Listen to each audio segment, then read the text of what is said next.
Coming up on Your Money and Your Life, advice on how to protect your inheritance. We shine a spotlight on bill bundling and the potential savings. I speak to some pre-retirees about their retirement goals. Plus, in Kochie's Budget Challenge, a money surprise for Melbourne's Jane and Vince.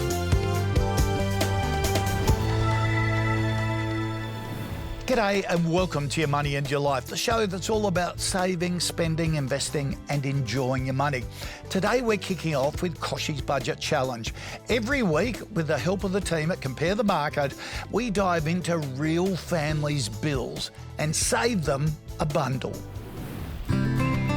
Last week, we helped Melbourne couple Jane and Vince find potentially more than $7,000 they could shave off their home loan. Now, their health insurance needs a checkup. With the health insurance, it is a big chunk of the budget, something that we know has been going up steadily and we haven't taken the time to really look around. Also, with the stage of life that we're in, things are bound to have been outdated. It'd be great to see what we could do with that. Well, Jane and Vince, the experts at Compare the Market, have found some pretty interesting ways that you could save on health insurance. Now, remember, these are just thought starters, so you need to do your own homework on it. You're on gold cover with top extras as well. Pretty pricey. Are you seeing much return for that? Well, knock on wood, no. Right. Insurance is one of those things I just feel I need to be covered. Right. I want that security blanket. For maternity, though? Possibly not anymore. No. Okay, all right. Let's start with that because that's one of the few differences between silver and gold cover. Okay. Yes. Ideally, you want to keep acupuncture and the osteos? Yes. Okay, all right. You've got a few options in reducing that level of hospital cover, but just now, if you want to move, if you do go to silver, remember you can't go back to gold without going through a waiting period as well. Yep. So you can switch providers with no waiting period if you go from a similar cover To similar. to somewhere else with a similar cover or a reduced cover with options around $530 per month will give you pretty good cover. That's more than $1,000 difference a year from what you're paying now. Push your hospital excess to $500, and that comes down by around $480 a month further. On top? Yes. Yeah, okay. So that's a reduction of around $1,600 over a year. By going from... Jeez. That goes even lower if you go to a silver level cover over a silver plus as well. With energy, I'm really interested to have a look at that. We've got a beautiful old terrace, but it does get drafty and our dogs seem to need the heat and we do go through a lot of gas in the winters. The team at Compare the Market found electricity and gas plans that have lower supply charges as well as lower usage charges that could be around $200 a year less than what you're paying now if your usage stays the same. So it's about a $200 difference. So you've got to weigh that up and look at the sign-on fees and bonuses that are on offer around the time. Okay. About $1,000 less on your health insurance, about $200 on electricity and gas. By my calculations, at the lower end, Vince, what have you come to? I'm coming to 9.2. So that's very optimistic, but let's be a bit more conservative and say, hey, after looking at your home loan, your home and contents insurance, health insurance and your energy, let's say the reduction is a range between $8,000 and your $9,200, depending on some personal decisions you've got to make. A solid 8,000 is very nice. And just as a thank you for having us, Compare the Market are throwing in an extra $1,000 in cash. Ooh. Is that okay? Very okay. Absolutely. All right, all right. Amazing. So by my calculations, I hit 10,000. There you go. We got the goal. 10-2. Yeah. So it was worth it. Yeah, that's great. Thank you. So we're really inspired to take some action. I sort of have the feeling that's something I should know better based on what I do. It shows that everybody has an opportunity to make the most of what they can do with their bills. We have this perception that we're too busy to do these things. Yet, when you think about it, the savings involved and the time involved, it's the equivalent of earning $2,000 an hour. And the $1,000 cash. Yeah, wow. Yeah, it's fantastic. We're celebrating our 10th wedding anniversary in New Zealand with family and friends, so it'll go towards that. After the break, I meet some pre-retirees to find out how on track they are to retire comfortably.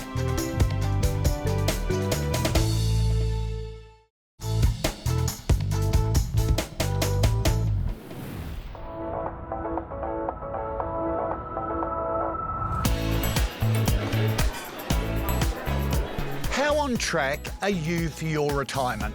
Whether you're 5, 10, even 20 years away from it, it's never too early to start planning.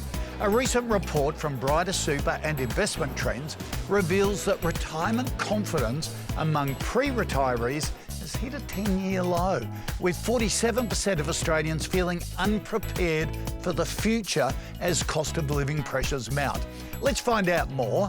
I'm here at the Planning Your Brighter Retirement event in Brisbane with Kate Farrer, the Chief Executive of Brighter Super. Kate, what are some of the key takeaways for those planning for their retirement? Thanks, David. Look, the key takeaway from the survey was that pre-retirees who take guidance or advice and then implement the actions that come out of that guidance or advice feel so much more confident than those who don't. It can be really little things like giving extra contributions, changing your investment option, even changing your insurance. So little things make a really big difference to confidence. There's a strategy for everyone, isn't there? Sure All right, is. let's check in with some Brighter Super members and ask them how they're feeling about retirement and what they're doing about it. So what's the retirement dream? What have you got in mind? Lots of travel. Yeah, definitely travelling. I definitely want to travel. Sitting on my new acreage that I've just bought, doing a lot of travelling and watching a lot of sport. So we all want to live comfortably, but the expectations about what you need can really differ. The Association of Super Funds Australia says the average super balance needed at age 67 for a comfortable retirement is $690,000 for a couple and $595,000 for a single person, based on a number of variables. Anything that concerns you about the retirement planning? Not really knowing how much money we need to have. You know, we search the internet, we look at YouTube, we look at all the media, and everyone's got a different idea of what you need. And that's what's a bit of a mystery to us. Are you a bit nervous about it? Do you feel as though you've got all the information and resources? I wouldn't have a clue. That's why I haven't really done anything with my super over the years. So I'm 52 now. I haven't really looked at my super other than the last couple of years. And then I thought, well, time's ticking away and I better start doing something about it. Some people are ready. Others, though, are delaying retirement.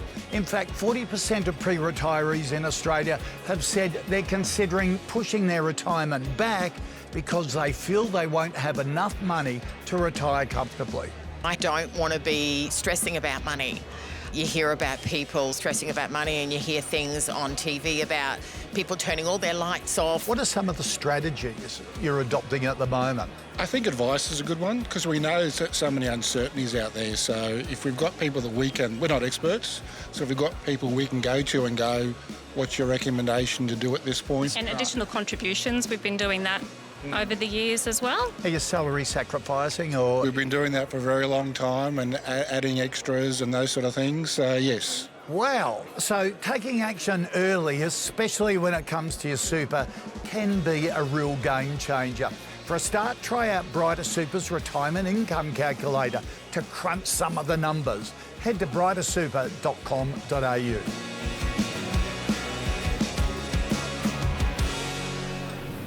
Look, should you be getting better returns from your savings? Millions of Aussies invest in the share market, but it's not the only way to put your money to work.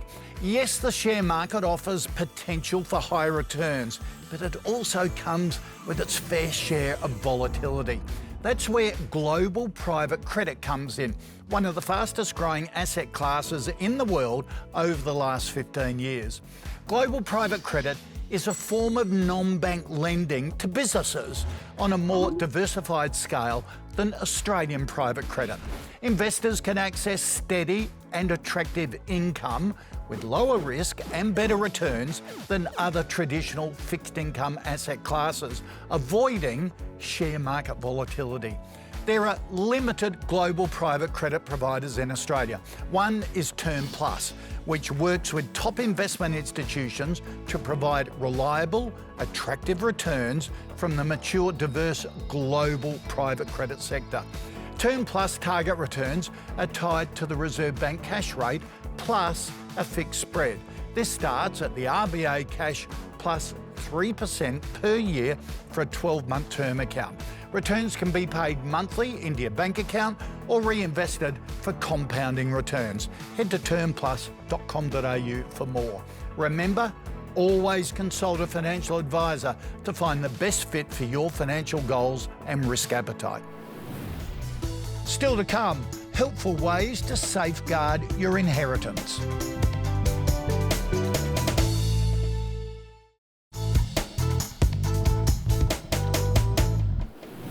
Welcome back to Your Money and Your Life. Well, Australia is facing the greatest wealth transfer in the nation's history, with an estimated $3.5 trillion to be passed down from baby boomers in the coming years. Now, according to Griffith University, each recipient is expected to receive, on average, around $320,000. And while it's a welcome windfall, the majority of Aussies are concerned about the tax obligations that come with it. So how can you better protect your inheritance from such tax liabilities? Financial advisor Ben Nash is with us. Ben, good to see you again. Good to be here. I thought there were no inheritance taxes in Australia. That's what the politicians tell us. But there are some sneaky ones that can catch you out. Yeah, that's absolutely right. And there is no inheritance tax as such. However, there are tax implications based on the different things that you may inherit. So superannuation has some tax obligations that impact it, inheriting property, investment properties, a share portfolio. If you're not aware of the tax implications and you're not managing them effectively, then it can see, a pretty significant chunk of your money actually departing. And you don't want to give more tax than you have to. I agree. Yeah, you want to pass on. So tell us the areas we should be aware of in terms of taxes, particularly on, say, the most common shares and property. Just a couple of examples. When you inherit superannuation monies, that when super funds pass to a non-dependent beneficiary, so like adult children, for example, there can be a tax of 15% on the main component of your super fund. And that can be tens or hundreds of thousands of dollars of tax that most people aren't aware of. Similarly, when it comes to inheriting investment properties or shares, that when those assets are being bought after capital gains tax kicked in September of 1985, basically you inherit the cost base of those investments, which once again, if you look at what's happened in the property market, that could be a pretty significant capital gain that you're inheriting, or potentially a pretty significant tax bill as well. So just understanding that it's not just that there's no inheritance tax and so there's nothing to be thinking about here, get some good advice and then you can make sure that you're making the smartest moves. Yeah, because that advice will give you strategies on how to reduce it well ahead of time. Why not? You can plan for it. Is it worthwhile passing on assets before you die? For a lot of people, that they're building up the assets, that's their retirement. These are the assets that you want to be using to fund your lifestyle in retirement as well. And so it is a bit of a balancing act. Obviously, it depends on the person's financial position, but when you do that, that can help. One of the biggest issues when it comes to inheritances is asset protection. And, you see these really sad stories where people work really hard, they build up this money, they want to pass it down to future generations. Then those future generations might have a separation, and they see a big pool of their money actually departing with an exiting partner. If you can get the right legal structuring around this, then that can give you a little bit more protection. Okay, so if you're a recipient of an inheritance, what should you talk to mum and dad about now to make sure you don't get hit with a big tax bill?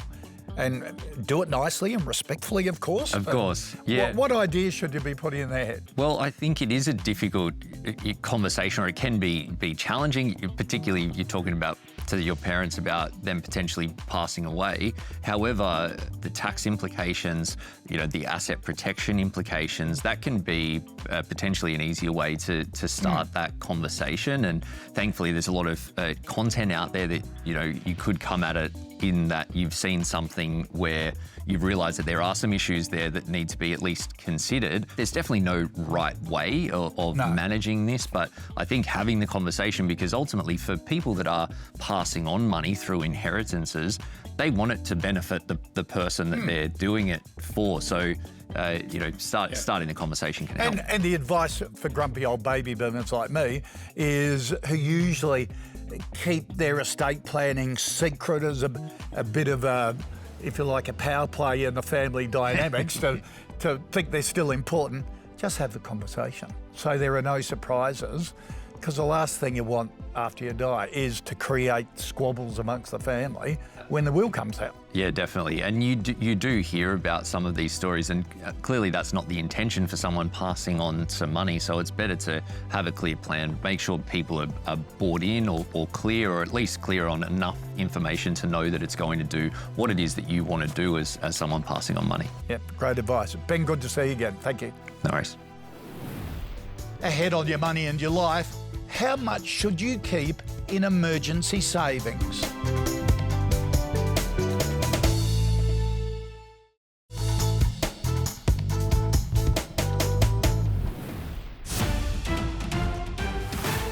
Now to a question every budget-conscious Aussie should be asking themselves. Are you better off bundling your bills with the one provider? Businesses want us to think it'll save time and money, but does loyalty to the one brand actually pay? It's time to lift the lid on bundle deals and discounts. From electricity to insurance, telecommunications to loans, instead of paying multiple bills, bundle them with the same provider or retailer and get rewarded. For consumers, it seems like a no-brainer. But what's in it for big business?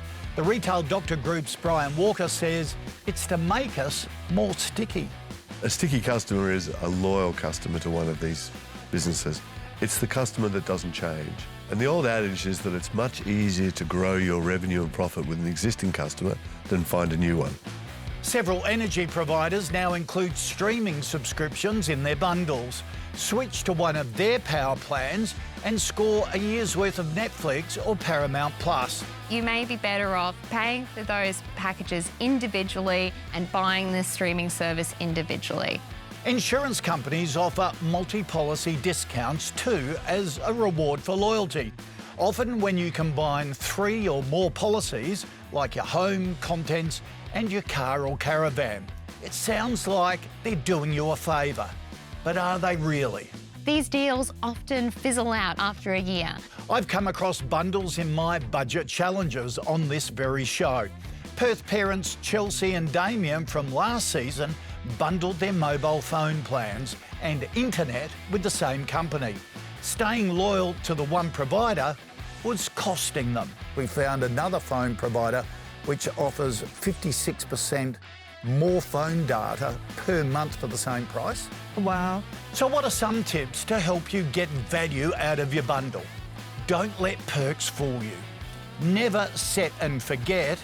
Compare your essential services annually and find the best deal for you. Beware of the bundle. You may be paying more for the convenience. It's not to say bundling won't save you money. It's just about checking and comparing the value to your household on a regular basis.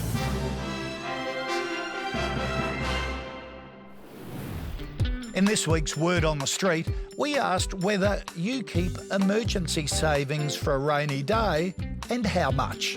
Savings buffers / emergency funds are vital. Definitely depends on whether you're living at home, whether you're living out of home. My savings or emergency fund is around 20k. Maybe at least enough to live for 6 months. 3 to 6 months worth of expenses, household expenses to have in savings. As much as you need for the next 3 months is always a good indicator. I'd say 15 to 20k seems to feel like the right number, but I'd imagine there aren't a lot of people that are doing that. I have a lot of friends that live paycheck to paycheck and they're like, oh, I really want this dress, but I'll get it when my pay comes in. And I'm like, you don't have anything sitting aside at the moment. So yeah, it's a bit worrying. That's it for today. I hope you've enjoyed this episode of Your Money and Your Life. For all the latest money and investment news that you need to know, go to ymyl.com.au. And while you're there, subscribe to my free email newsletter, which is delivered to your inbox every Friday. See you next time. Next week on Your Money and Your Life, how to cope if you're raising kids and supporting ageing parents. We lift the lid on Australia's favourite loyalty programs. Is it a good idea to give your children pocket money? And in Kochie's Budget Challenge, Marina discovers why set and forget does not pay.